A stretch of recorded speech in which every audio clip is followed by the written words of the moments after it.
长时间使用3C 产品，小心眼周细纹还有脖子颈纹找上你哦。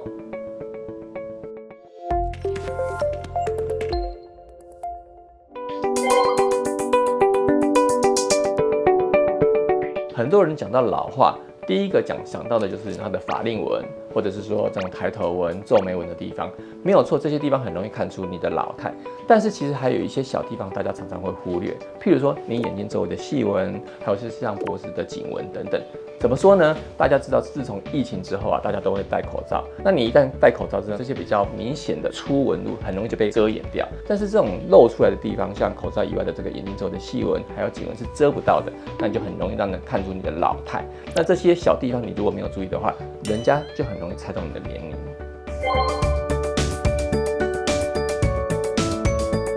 这种眼睛周围的细纹还有颈纹，我想造成的原因大概有3个点可以去讨论哦。首先，第一个就是老化的问题。我们知道，我们随着年纪的增加，大概在25岁到30岁左右，胶原蛋白的量每年以大概1% 到2% 的一个比例，慢慢的下降。那这个胶原蛋白的流失会让你的皮肤失去弹性，失去支撑。那这些像眼睛周围的细纹啊或者颈纹就开始产生。那第二个是生活习惯的关系。现在3C 的时代，大家可能用电脑、手机的时间其实非常多。那你用久了之后，可能眼睛就会干涩，你常常会去揉眼睛。这个揉眼睛的动作，加上我们每天可能要眨眼睛的次数也上百次、上千次，那这些过度频繁的使用，就会造成你的眼睛周围的细纹特别容易增加。那我们看手机的时候也要低头，这种常常做低头的动作呢，也会让你的颈纹特别容易产生。那第3点就是先天性体质的因素，有一些人他可能有过敏体质，譬如说他有异位性皮肤炎，造成眼睛周围的皮肤特别容易干痒，他就会去揉它，就产生色素沉淀。那这一类呢，我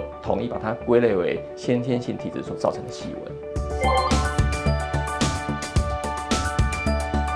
我们以眼周细纹来说，当然你有很多种医美的手段可以去解决，譬如说这样静态的细纹，你可以用像皮秒雷射啦、音波啦、电波啦，或是说手扶波、PLT 等等，都会改善静态的细纹。那如果是眼睛周围动态的纹路的话，你可以用肉毒杆菌来解决。那有一些比较深的刻痕，可以注射玻尿酸来解决这些细纹的问题。那如果是针对我们颈纹的话，因为我们颈纹有分垂直的跟水平的嘛，如果是针对比较垂直的这种火鸡脖子，你可以用肉毒杆菌来放松这过度紧绷的一个肌肉。那如果是针对比较水平的颈纹，你可以用电波啦、音波啦、玻尿酸的注射，或是一些胶原蛋白增生剂来改善横向的颈纹。那如果你要让你的皮肤增厚的效果比较好的话，可以用 PLT 来加强它的效果。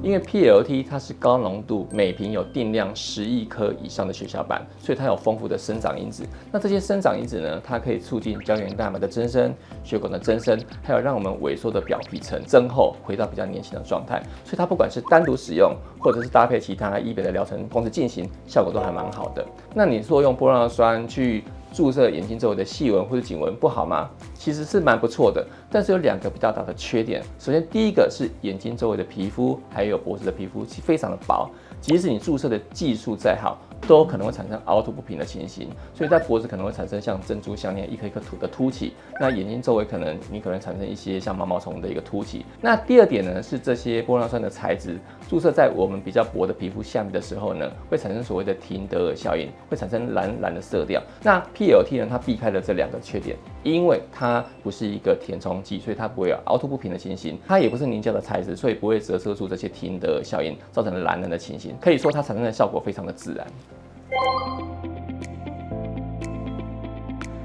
首先，第一个你要注意的，当然还是防晒的问题。那传统大家可能在选防晒的时候，只会注意 SPF， 但是 SPF 很高，只代表防护 UVB 紫外线 B 光的效果很好而已。大家常常忽略了，我们造成皮肤老化的主要波长其实是 UVA， 所以你在选购防晒产品的时候，一定要选购能同时防护 UVB 跟 UVA 的一个防晒产品，对你的抗老化效果会比较好一些。所以第一个是防晒的部分。那第2个呢，就是要加强保湿。怎么说呢？当我们年纪的增加，除了胶原蛋白会流失以外，皮肤的含水量也会降低。那皮肤的含水量一旦降低，就会造成皮肤变成干干的、皱皱的，这些细纹就看得比较明显。所以加强保湿也是很重要。那第3个呢是生活习惯的改变，你要减少使用3C 的产品，减少低头的机会，你就可以减少眼睛的干涉，你就不会再去揉眼睛。第4个呢是按摩你的眼睛周围跟脖子，你勤加按摩呢会让你的皮肤张力比较好，肌肉张力比较好，就可以减少这些肌肉的老化，也可以减少这些纹路的产生。